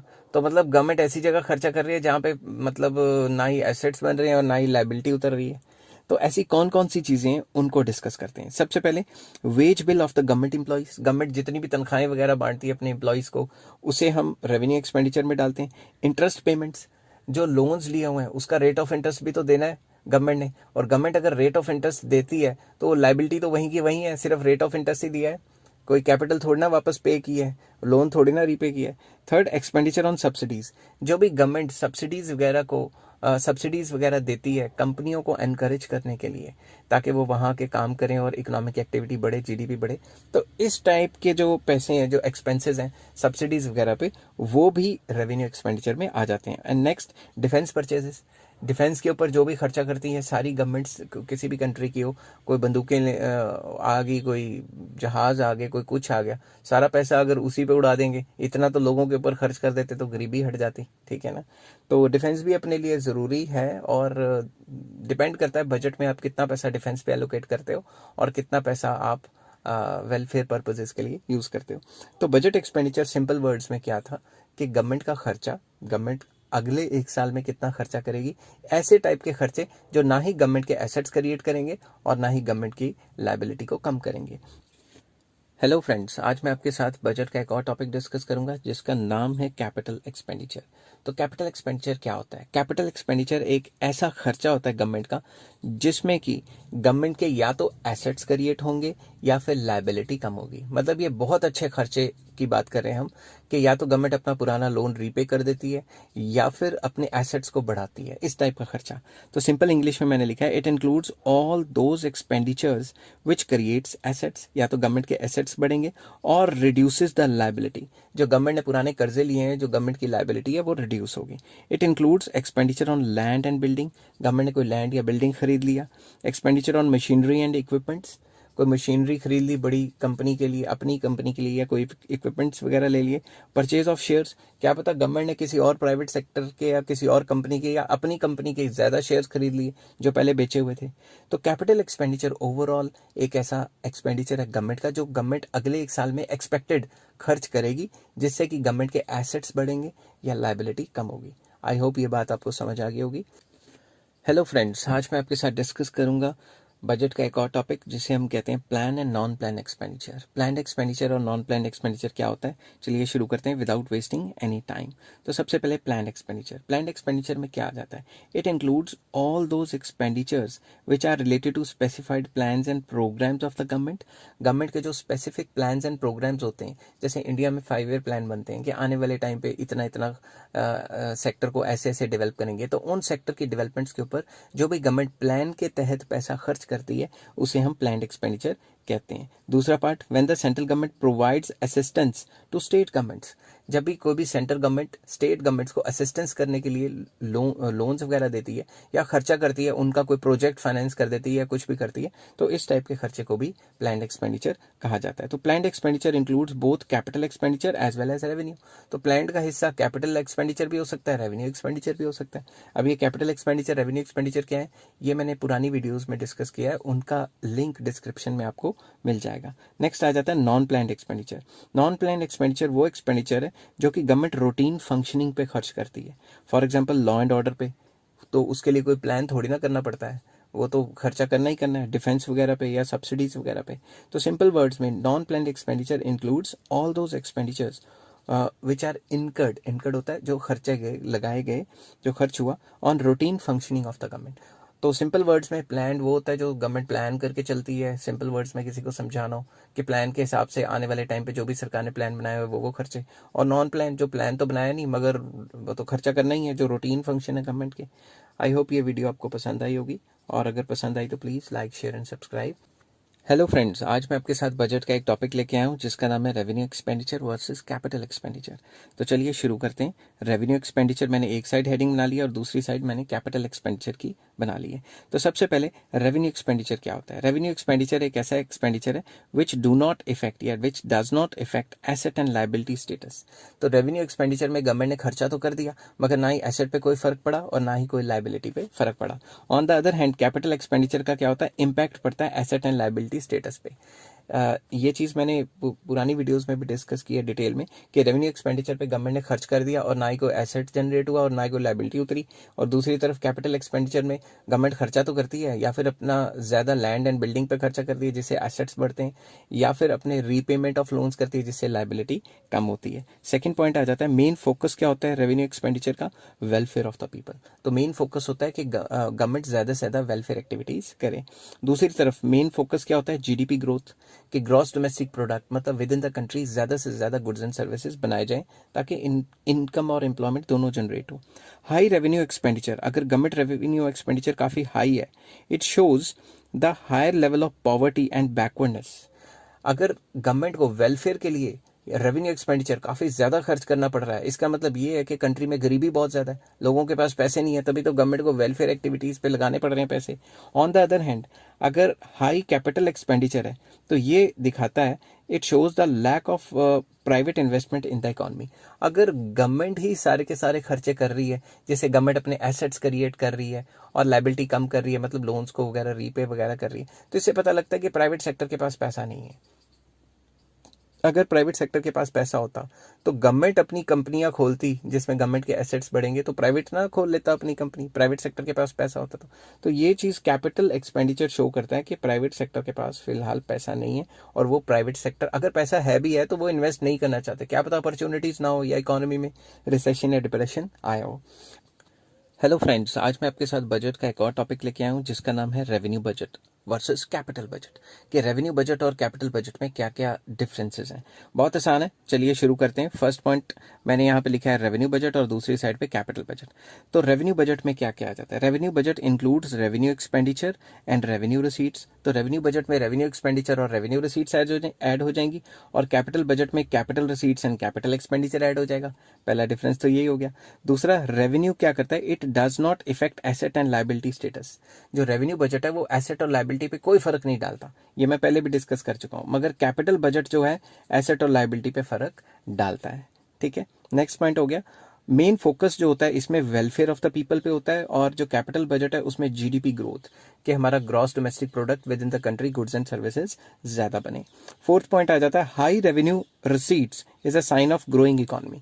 अगर आपको रेवेन्यू रिसीट्स ज्यादा आ रही हैं, रेवेन्यू बजट के अंदर रेवेन्यू रिसीट्स मतलब वो रिसीट्स जो टैक्स या नॉन टैक्स से आ रही हैं, जिससे गवर्नमेंट के ऊपर कोई लाइबिलिटी भी नहीं चढ़ेगी और गवर्नमेंट के कोई एसेट्स भी कम नहीं होंगे। तो अगर आपको टैक्स नॉन टैक्स से काफ़ी ज़्यादा पैसा आ रहा है जो कि रेवेन्यू रिसीट्स है, तो ये शो करता है कि हमारी इकॉनमी ग्रो रही है, तभी तो लोग ज़्यादा से ज़्यादा टैक्स देंगे। ऑन द अदर हैंड अगर हाई कैपिटल रिसीट्स हैं, it is a sign of backwardness. कोई भी ऐसी कंट्री जो कैपिटल रिसीट्स मतलब अपनी आमदनी जनरेट कर रही है बाय सेलिंग द प्रॉपर्टी और बाय बोरोइंग, उस कंपनी कह रहा हूँ, उस कंट्री का समझ लो कहानी खत्म होने वाली है। ठीक है, तो high capital receipts is a sign of backward economy, कि अपनी कंट्री का सामान गवर्नमेंट कब बेचेगी, जब उसके पास पैसे नहीं है। समझ के बाद, जब उसके पास पैसे नहीं है या उसको एफिशिएंटली मैनेज नहीं कर सकती, तो ये एक बैकवर्डनेस का साइन है। हेलो फ्रेंड्स, आज मैं आपके साथ डिस्कस करूंगा टाइप्स ऑफ बजट। बजट का एक इंपॉर्टेंट टॉपिक है और बजट के कितने टाइप्स होते हैं ये डिस्कस किए जाएंगे। ठीक है, छोटी सी वीडियो होने वाली है। तो सबसे पहला जो टाइप है वो होता है बैलेंस बजट। बैलेंस बजट एक ऐसा बजट होता है जिसमें गवर्नमेंट के खर्चे और गवर्नमेंट की आमदनी जो है वो बराबर होती है। ठीक है, तभी इसको कहते हैं बैलेंस बजट। बैलेंस मतलब खर्चा और आमदनी बराबर। ठीक है, मैं यहाँ शॉर्ट में लिख देता हूँ, receipts are equal to expenses मतलब expenditure. On the other hand unbalance budget वो बजट है जिसमें receipts are not equal to expenditure. Government के रिसीट्स और एक्सपेंडिचर बराबर नहीं होते, उसको हम क्या कहते हैं, अनबैलेंस बजट। अनबैलेंस बजट दो टाइप के हैं, एक तो होता है सरप्लस बजट, ठीक है, और एक होता है डेफिसिट बजट। सरप्लस बजट एक ऐसी सिचुएशन है जहां रिसीट्स ज्यादा हैं और जो खर्चे हैं वो कम है, एक्सपेंसेस कम है। और डेफिसिट बजट एक ऐसा बजट है जहां खर्चे ज्यादा हैं और रिसीट्स क्या हैं, कम है। ठीक है, तो उसको डेफिसिट का मतलब ही होता है घाटा। तो डेफिसिट बजट के 3 पार्ट्स हैं, revenue deficit, fiscal deficit and primary deficit. इन तीनों को मैं आने वाली वीडियोस में डिस्कस करूंगा। ये वीडियो काफ़ी शॉर्ट थी, इसमें सिर्फ मैंने बताया टाइप्स ऑफ बजट, जिसमें कि बैलेंस बजट, अनबैलेंस बजट और सरप्लस एंड डेफिसिट बजट और डेफिसिट बजट के टाइप्स। अब इन सारे टाइप्स की डिटेल मैं करवा रहा हूँ नेक्स्ट वीडियो में।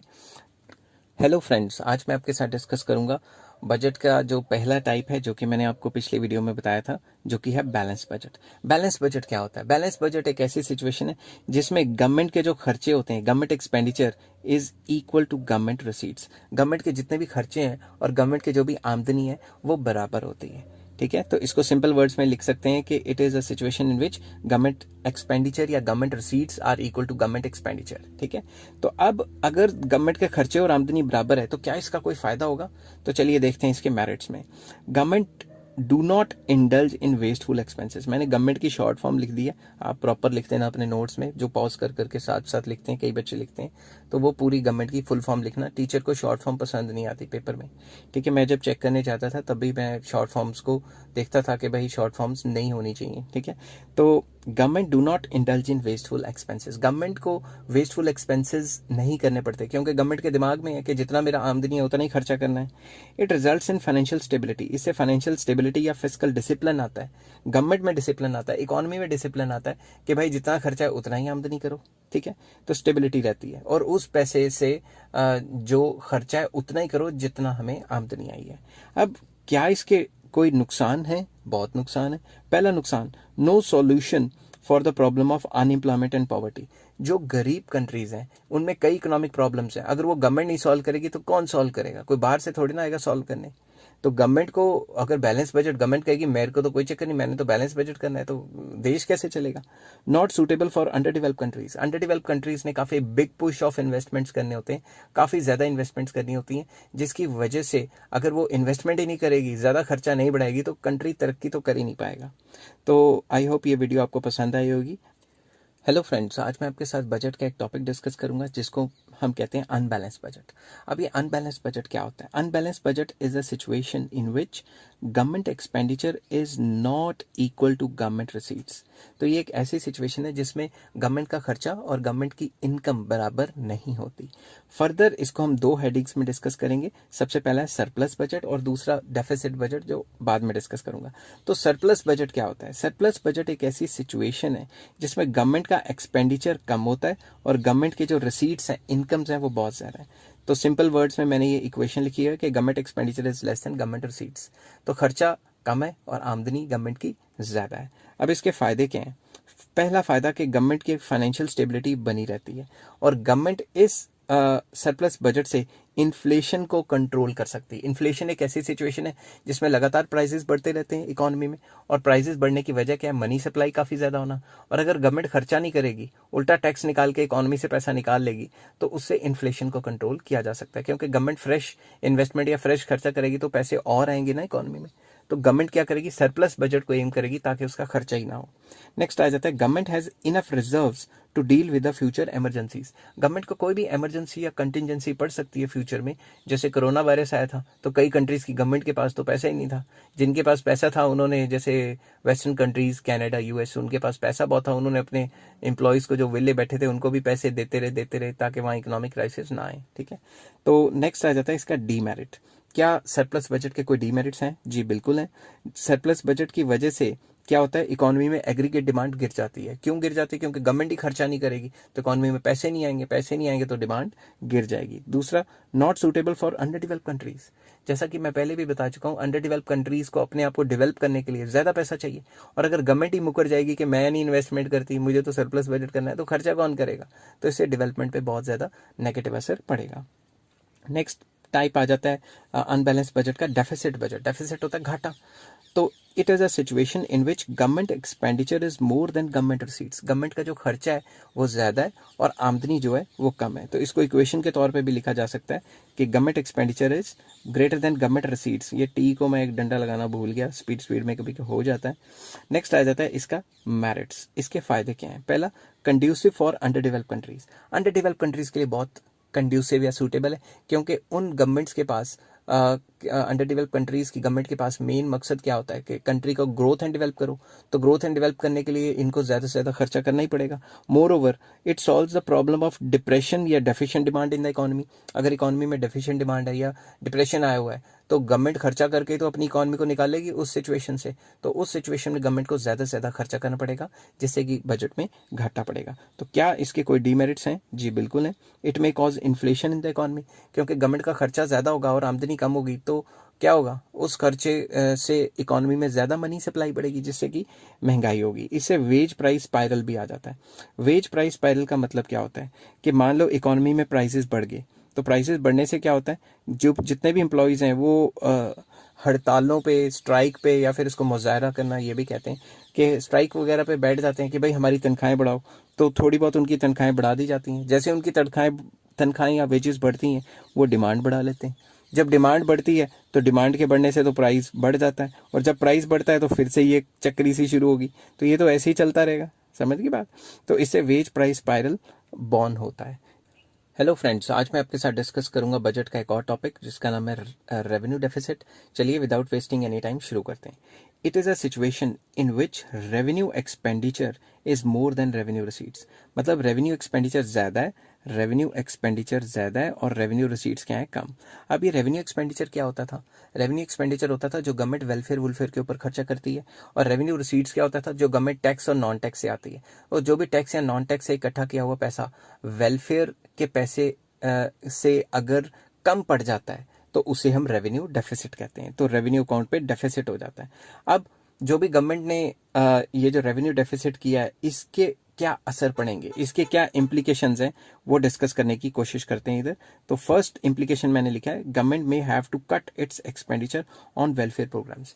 अगर गवर्नमेंट ने रेवेन्यू डेफिसिट कर लिया तो पहली इम्प्लीकेशन तो ये है कि गवर्नमेंट को जो अदर वेलफेयर प्रोग्राम्स में उनके ऊपर खर्चा कम करना पड़ेगा, ठीक है, क्योंकि गवर्नमेंट के पास तो पैसे ही नहीं बचेगा। नंबर 2, गवर्नमेंट में undertake the borrowings which raises liabilities of the government. Government अगर खर्चा करना चाहती है तो उसके लिए गवर्नमेंट को कर्जा लेना पड़ेगा, बोरोइंग्स करनी पड़ेंगी, जिसकी वजह से फ्यूचर जनरेशंस या आने वाले बजट्स पे नेगेटिव असर पड़ेगा क्योंकि गवर्नमेंट के ऊपर लायबिलिटी चढ़ जाएगी। थर्ड पॉइंट आ जाता है, government may be compelled for disinvestment. Government disinvestment कर सकती है। डिसइन्वेस्टमेंट का मतलब क्या होता है? Selling of public sector enterprises to private entities. कि सरकार अपनी प्रॉपर्टियां भी बेच सकती है, प्रॉपर्टी बेच के जो पैसा आएगा उससे खर्चा कर सकती है, ठीक है। तो जब भी रेवेन्यू डेफिसिट होता है तो उसके ये 3 मेन इम्प्लीकेशंस होते हैं। आई होप ये चीज़ें आपको समझ आई होंगी। नेक्स्ट वीडियो मैं लेके आऊँगा फिस्कल डेफिसिट पे, थोड़ी सी डिटेल होगी, जितना +2 लेवल में चाहिए उतना ही। हेलो फ्रेंड्स, आज मैं आपके साथ डिस्कस करूंगा बजट का एक और टॉपिक जिसका नाम है फिस्कल डेफिसिट। फिस्कल डेफिसिट क्या होता है, चलिए शुरू करते हैं, और इसके इम्प्लीकेशंस भी क्या होंगे वो भी डिस्कस करेंगे। तो सबसे पहले fiscal deficit is a situation, ये एक ऐसी सिचुएशन है in which total expenditure of the government के खर्चे की बात हो रही है, is more than total receipts. Government का खर्चा ज्यादा है और आमदनी कम है, इसमें टोटल की बात हो रही है, इसमें रेवेन्यू कैपिटल की बात नहीं हो रही, उनको मिला के टोटल की बात हो रही है। In simple words, we can say that it is the excess of capital expenditure over the total receipts. मैं capital expenditure बोल गया, वो गलत है। Simple words we can say that it is the excess of total expenditure. जो भी total खर्चा है वो टोटल आमदनी से बहुत ज़्यादा है। इसका फॉर्मूला भी आप जनरेट कर सकते हैं कि fiscal deficit is total expenditure minus total revenue. तो जो भी आंसर आएगा वो आपका क्या होगा, फिस्कल डेफिसिट। अब कई बुक्स में ग्रॉस फिस्कल डेफिसिट भी लिखा होता है कि टोटल कितना नुकसान हुआ भाई। तो जो भी गवर्नमेंट का नुकसान होता है तो गवर्नमेंट तो कर्जे कुर्जे लेके ही पूरा करती है ना, तो इसमें आ जाता है borrowings from RBI plus borrowings from abroad plus net borrowings at home. कितनी भी टाइप की बोरोइंग्स है उनको टोटल कर लो तो आपको पता लग जाएगा गवर्नमेंट को कितना घाटा हुआ, क्योंकि जितना भी घाटा या जितना भी लॉसेज होंगे उसको पूरा करने के लिए गवर्नमेंट कर्जा ले सकती है ना। तो नेक्स्ट इसमें मैंने डिस्कस किया हुआ है कि gross fiscal deficit is expressed as a percentage of GDP। जब भी गवर्नमेंट बजट डिस्कस करती है या बजट के रिलेटेड कुछ डिस्कस करती है तो गवर्नमेंट ये कहती है कि GDP का इतना % नुकसान हुआ, GDP का फलां %। जैसे एग्जांपल, GDP का 2% लॉस हुआ। 2% का मतलब क्या होता है? GDP का 2% मतलब जितनी भी GDP है, ठीक है, उसमें 2% का नुकसान होना मतलब 2% खर्चा ज्यादा था और 2% आमदनी कम थी। तो टोटल मतलब तो एक्सपेंडिचर और उसमें जो फर्क था वो 2% था। बेसिकली मैं इसमें ये बताना चाहता हूँ कि परसेंटेजेस में होता है ये हमेशा, जो भी GDP डेफिसिट जब निकालते हैं वो जीडीपी के परसेंटेज में निकलता है। नेक्स्ट आ जाता है इम्प्लीकेशंस। इम्प्लीकेशंस का मतलब है कि अगर फिस्कल डेफिसिट होगा तो उसके प्रभाव, उसके असर क्या पड़ेंगे। तो फर्स्ट पॉइंट इसमें आ जाता है इन्फ्लेशनरी स्पाइरल। अब आप दिमाग से सोचो, गवर्नमेंट को हो गया घाटा, गवर्नमेंट क्या करेगी, बोरिंग्स करेगी, सेंट्रल बैंक से या कहीं से भी बोरिंग करेगी। जब बोरिंग करेगी तो मार्केट में मनी सप्लाई बढ़ जाएगी, और जब भी मनी सप्लाई बढ़ जाती है तो लोग डिमांड ज़्यादा क्रिएट करते हैं, डिमांड करने से प्राइसेस बढ़ जाते हैं। तो इससे क्या होगा, इन्फ्लेशनरी स्पाइरल चलता रहेगा। सेकंड पॉइंट आ जाता है नेशनल डेट। गवर्नमेंट को जब भी फिस्कल डेफिसिट होता है, गवर्नमेंट क्या करती है, बोरोइंग्स कर लेती है। बोरोइंग्स कर लेती है तो गवर्नमेंट की लायबिलिटी इंक्रीज होगी ना, देश के ऊपर डेट चढ़ गया। डेट किसके ऊपर चढ़ा, पूरे के पूरे कंट्री के ऊपर, फ्यूचर जनरेशंस के ऊपर। नेक्स्ट आ जाता है vicious circle of high fiscal deficit and low GDP growth. मतलब कि सर्कल चल पड़ता है कि जब भी हाई फिस्कल डेफिसिट होगा और फर्दर लो जीडीपी होगी, और अगर लो जीडीपी होगी तो फिर से हाई फिस्कल डेफिसिट होगा। मैं आपको इसको एग्जांपल के तौर पे समझाता हूँ।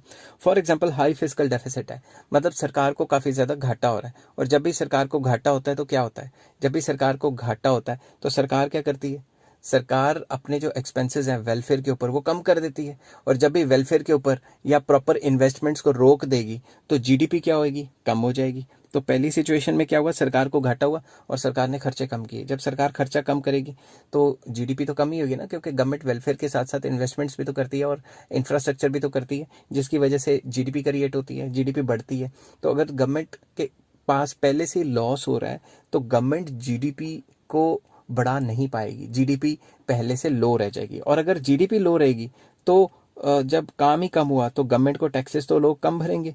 जब कम टैक्सेस भरेंगे और सरकार का खर्चा तो पहले से ही ज़्यादा होता है तो फिर से डेफिसिट हो जाएगा। समझ गई बात। तो कहने की बात यह है कि अगर लो फिस्कल डेफिसिट होगा तो दूसरे नंबर पे जीडीपी लो हो जाएगी, और अगर जीडीपी गिर जाएगी उसे फिर से जो है डेफिसिट हो जाएगा। तो यही एक विशियस सर्कल की तरह चलते रहेंगे। आई होप ये चीज़ आपको समझ आ गई होगी। फोर्थ पॉइंट आ जाता है क्राउडिंग आउट। अब ये क्राउडिंग आउट क्या है, क्राउडिंग आउट सिंपल वर्ड्स में, जब भी गवर्नमेंट को नुकसान होता है, डेफिसिट होता है, तो गवर्नमेंट मार्केट से काफ़ी ज़्यादा कर्जा उठा लेती है उस नुकसान को पूरा करने के लिए, कि भाई जो खर्चा है वो तो करना ही करना है। उस खर्चे को अपने चलाने के लिए मार्केट से काफ़ी ज़्यादा लोन्स ले लेती है। अगर इकोनॉमी के विद इन द कंट्री काफ़ी ज़्यादा लोन्स ले लिए जाएँ तो प्राइवेट सेक्टर के लिए तो लोन्स ही नहीं बचेंगे, तो रेट ऑफ इंटरेस्ट इतना हाई हो जाएगा क्योंकि लोन्स की कमी हो जाएगी, पैसे की कमी हो जाएगी। तो अगर लोन्स की कमी हो जाएगी तो होगा क्या, इससे प्राइवेट सेक्टर के लिए लोन्स नहीं बचेंगे, तो प्राइवेट इन्वेस्टमेंट इससे काफ़ी नेगेटिवली असरदार होगी। तो चलिए शुरू करते हैं इसको सिंपल वर्ड्स में।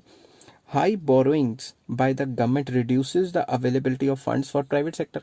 अगर सारा कुछ सरकार ही बोरो कर लेगी तो प्राइवेट सेक्टर के बोरोइंग के लिए कुछ नहीं रह जाएगा, which led to fall in the overall investment in the economy. इसकी वजह से ओवरऑल इकॉनमी में जो इन्वेस्टमेंट होगा वो कम होगा। फिफ्थ पॉइंट आ जाता है एरोजन ऑफ गवर्नमेंट क्रेडिबिलिटी।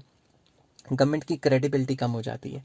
कैसे, वो अभी बताता हूँ। जब भी गवर्नमेंट अपना खर्चा ज़्यादा करेगी और आमदनी उसकी कम होगी तो कर्जे लेना शुरू कर देगी। इससे जो इंटरनेशनल क्रेडिट एजेंसीज हैं वो जो कंट्री है उसको डाउनग्रेड कर देती हैं, उसकी रैंकिंग को डाउनग्रेड कर देती हैं। और अगर रैंकिंग को डाउनग्रेड कर दिया तो जो बाहर से इन्वेस्टमेंट्स हैं वो नहीं आती, क्योंकि किसी भी ऐसी कंट्री में कोई इन्वेस्टमेंट नहीं करना चाहेगा जिसकी रैंकिंग ही बहुत ज़्यादा नीचे हो। तो इससे क्या होता है, it erodes the government credibility in the domestic as well as international money market. Credit rating of the government is lowered which negatively influence the foreign investments। कोई भी फॉरेन इन्वेस्टर ऐसी कंट्री में क्यों आएगा जिसकी रैंकिंग ही बड़ी कम है, वो अपने पैसे को रिस्क में क्यों डालेगा। ठीक है ना। तो ये पॉइंट्स थे सारे के सारे इम्प्लीकेशंस किसके, फिस्कल डेफिसिट्स के। अगर आपको ये वीडियो पसंद आई हो तो please like share and subscribe. Hello friends, आज मैं आपके साथ बजट का एक और टॉपिक लेके आया हूँ, छोटा सा टॉपिक जिसको हम कहते हैं primary deficit. Primary deficit basically होता क्या है, it is the difference between the fiscal deficit and interest payments. जितना भी फिस्कल डेफिसिट है, मतलब घाटा हुआ है बजट में, समझ लो फलां करोड़ जितने भी हुआ है, अगर उसमें में से इंटरेस्ट पेमेंट निकाल दें तो जो भी आपको अमाउंट बचेगा उसको प्राइमरी डेफिसिट कहेंगे। तो प्राइमरी डेफिसिट का मैंने फॉर्मूला लिखा है, fiscal deficit minus interest payment. अगर इसको सिंपल वर्ड्स में एक्सप्लेन करना है तो we can say that it shows the borrowing requirement of the government excluding the rate of interest, कि गवर्नमेंट को कितना बोरोइंग करनी पड़ेगी अगर हम रेट ऑफ इंटरेस्ट को निकाल दें। एग्जांपल दे देता हूं आपको कि गवर्नमेंट को 100 करोड़ का लॉस हुआ, ठीक है, मगर जो इंटरेस्ट पेमेंट्स जो पुराने लोन्स के देने हैं या करंट लोन के देने हैं, किसी भी लोन के देने हैं, वो है मान लो 2 करोड़, तो प्राइमरी डेफिसिट कितना हो गया, 98 करोड़। तो प्राइमरी डेफिसिट क्या होता है, जो भी हमें टोटल नुकसान हुआ है उसमें में से इंटरेस्ट पेमेंट को निकाल दें। समझ गए बात। हेलो फ्रेंड्स, आज मैं आपके साथ बजट का एक और टॉपिक लेके आया हूँ जिसका नाम है जीरो प्राइमरी डेफिसिट। अब ये जीरो प्राइमरी डेफिसिट क्या होता है, पहले सिंपल इंग्लिश में करते हैं, फिर आपको एग्जांपल से समझाऊंगा। तो zero primary deficit is a situation in which government resorts to borrowing only to clear the backlog of interest payments. ये एक ऐसी भयानक सिचुएशन है, ऐसी खतरनाक सिचुएशन है जिसमें गवर्नमेंट के पास रेट ऑफ इंटरेस्ट, जो कर्जे लिए हुए हैं उसका रेट ऑफ इंटरेस्ट देने के लिए भी पैसे नहीं बचते, और कई टाइम से रेट ऑफ इंटरेस्ट नहीं दिया होता, पिछले पिछले महीनों से या सालों से, उस रेट ऑफ इंटरेस्ट को देने के लिए भी कर्जा लेना पड़े। तो उस सिचुएशन को कहते हैं zero primary deficit. I hope ये चीज़ आपको समझ आ गई होगी। हेलो फ्रेंड्स, आज मैं आपके साथ डिस्कस करूंगा पब्लिक गुड्स। पब्लिक गुड्स क्या होते हैं और कौन कौन सी चीज़ें इसमें आ जाती हैं। विदाउट वेस्टिंग टाइम चलिए शुरू करते हैं। These are those goods which are meant for collective use. ये वो गुड्स हैं जो collective use of the society के लिए होते हैं, different sections of the society के कलेक्टिव यूज़ के लिए होते हैं। It has two main features. इसके दो मेन फीचर्स हैं। पहला, नॉन राइवेलरस, मतलब नॉन राइवेलरी, कोई राइवेलरी नहीं होती। सिंपल वर्ड्स में मैंने लिखा है, the use of public good by one individual does not reduce the availability for others. Like public parks हैं, लाइक रोड्स हैं। अगर एक बंदा सड़क चला रहा है, सड़क चला रहा है मतलब सड़क पे गाड़ी चला रहा है, तो वो दूसरे के लिए सड़क कम थोड़ी ना हो जाएगी, दूसरा बंदा भी तो चला सकता है। तो कोई राइवलरी नहीं है। सेकेंड पॉइंट आ जाता है नॉन एक्सक्लूडेबिलिटी, मतलब नॉन एक्सक्लूजन प्रिंसिपल इस पे अप्लाई होता है। It means the use of public good by those individuals who pay for it does not exclude the others from using who do not pay it। मतलब for example, एक इंसान है जो tax दे रहा है गवर्नमेंट को और दूसरा टैक्स नहीं दे रहा, तो जो टैक्स दे रहा है वो भी सड़क पे या पब्लिक पार्क्स में घूम सकता है, जो टैक्स नहीं दे रहा वो भी घूम सकता है, जो दे रहा है वो भी घूम सकता है, दोनों के दोनों ही घूम सकते हैं। तो पब्लिक गुड्स में दो बहुत इंपॉर्टेंट जो है प्रिंसिपल्स पे बेस्ड होता है। पहला, नॉन राइवलरी, मतलब कोई राइवलरी नहीं होती और किसी को एक्सक्लूड नहीं किया जा सकता। ठीक है ना। तो ये थे public goods. Examples, roads, public parks, etcetera etcetera, ये आप कर सकते हो। नेक्स्ट वीडियो प्राइवेट गुड्स पे आने वाली है। अगर आप हेलो फ्रेंड्स, आज मैं आपके साथ एक और टॉपिक डिस्कस करूंगा जिसका नाम है प्राइवेट गुड्स। प्राइवेट गुड्स क्या होते हैं, चलिए ब्रीफली इनको शुरू करते हैं विदाउट वेस्टिंग एनी टाइम। तो प्राइवेट गुड्स बेसिकली वो गुड्स होते हैं which are rivalrous and excludable in nature. Rivalrous मतलब राइवलरी है, और एक्सक्लूडेबल मतलब एक्सक्लूड किया जा सकता है। कैसे, चलिए मैं इसको थोड़ा सिंप्लीफाई करता हूँ। राइवलरस क्यों, क्योंकि कंजम्पशन और use by one person reduces the availability for others. अगर एक बंदा कुछ कंजम्पशन कर लेता है तो दूसरों के लिए कम रह जाता है। फॉर एग्जाम्पल, एक शोरूम है, शोरूम में सिर्फ 3 गाड़ियां हैं, तो जिन्होंने पैसे दिए उन्होंने खरीद ली, उन्होंने कंज्यूम कर लिया, बाकियों के लिए बचा ही नहीं माल। समझ गई बात। तो प्राइवेट गुड्स में जो पे करता है, जो पर्सन एक कंज्यूम कर लेता है, तो दूसरे के लिए अवेलेबिलिटी कम हो जाती है, मतलब राइवलरी है। नेक्स्ट आ जाता है एक्सक्लूडेबल, मतलब those who paid for the private good या प्राइवेट गुड्स जो है वही इसको एंजॉय कर सकते हैं। तो मैंने लिखा है only those who paid for private goods can enjoy. यहाँ पे कैन आना था, कैन, रुको 2 मिनट, मैं यहाँ पे थोड़ा रब कर देता हूँ। Can enjoy it and not anyone else. जो पैसे देगा सिर्फ वही इंजॉय करेगा, बाकी कोई इंजॉय नहीं कर सकता। ठीक है। फॉर एग्जांपल, मैंने कार के लिए पैसे दिए तो मैं ही कार की सर्विसेज इंजॉय कर सकता हूँ। जो मेरा पड़ोसी सामने देख रहा है उसको तो मज़ा ही नहीं आएगा, उसको तो उल्टा जलन होगी देख के। समझ के बात। तो ये थे प्राइवेट गुड्स। नेक्स्ट वीडियो आएगी free riders problem. Hello friends, आज मैं आपके साथ एक और टॉपिक डिस्कस करूंगा बजट का, जो कि होता है free riders problem. Free rider problem क्या होती है? फ्री राइडर प्रॉब्लम एक ऐसी सिचुएशन है जिसमें विदाउट पेइंग आप उस सर्विसेज को इंजॉय कर सकते हो। तो सिंपल इंग्लिश में मैंने लिखा है, when a person enjoys the benefits of goods and services without paying the price, he और she is called a free rider. तो एक ऐसी सिचुएशन जिसमें विदाउट पेमेंट ही आप उस चीज़ का मज़ा ले लेते हो, उस चीज़ की कंजम्पशन का मज़ा ले लेते हो, उसे हम फ्री राइडर कहते हैं। ठीक है। और ये प्रॉब्लम ज़्यादातर पब्लिक गुड्स में अराइज होती है। पब्लिक गुड्स में कैसे अराइज होती है ये मैं आपको एक्सप्लेन करता हूँ। फॉर एग्जांपल, जो लोग टैक्स दे रहे हैं, वैसे तो हर कोई टैक्स देता है, डायरेक्ट या इनडायरेक्ट टैक्स, डायरेक्ट नहीं देता तो इनडायरेक्ट देता होगा। ठीक है, क्योंकि जब भी आप कोई चीज़ खरीदते हो तो उसके ऊपर टैक्स होता है। फॉर एग्जाम्पल, आप जैसे कई लोग जो हैवी टैक्सेस दे रहे हैं वो भी सड़क को इस्तेमाल कर रहे हैं, और जो लोग टैक्स कम या ना के बराबर दे रहे हैं वो भी इंजॉय कर रहे हैं। मगर मुझे लगता है ऐसा कोई इंसान नहीं है जो टैक्स ना दे, क्योंकि इनडायरेक्ट टैक्सेस से कोई नहीं बच सकता। जब भी कोई सामान खरीदेगा तो उसका यूज़ हो ही जाएगा। तो पब्लिक गुड्स के केस में ज़्यादातर फ्री राइडर प्रॉब्लम अराइज होती है। ठीक है, ये बात आपको याद रखनी है। अगर फ्री राइडर प्रॉब्लम अराइज ना हो तो पब्लिक गुड की जगह प्राइवेट गुड आ जाएगा। ठीक है, अगर मान लो सड़क पे चलने से किसी को रोक सकें और सड़क पे चलने से किसी को हिंडर कर सकें, तो प्राइवेट कंपनियां बनाने लग जाती, क्योंकि प्राइवेट कंपनियां जो जितना यूज़ करेगा उतने पैसे ले लेती। ठीक है ना, बट किसी को रोक नहीं सकते। इसी वजह से ये गुड्स पब्लिक गुड्स मतलब पब्लिक के खाते में चले जाते हैं कि भाई प्राइवेट तो इनको बनाएगा नहीं, क्योंकि वो इनके यूजेज को नहीं रोक पाएगा। फ्री में जो बंदे यूज़ कर रहे हैं उनको नहीं रोक पाएगा, इसीलिए ये गवर्नमेंट को प्रोड्यूस करने पड़ते हैं। तो पब्लिक गुड्स के केस में फ्री राइडर प्रॉब्लम आती है। आपको ये वीडियो अगर पसंद आई तो please like share and subscribe. ऐसी वीडियोस के लिए मेरे साथ बने रहें। Take care.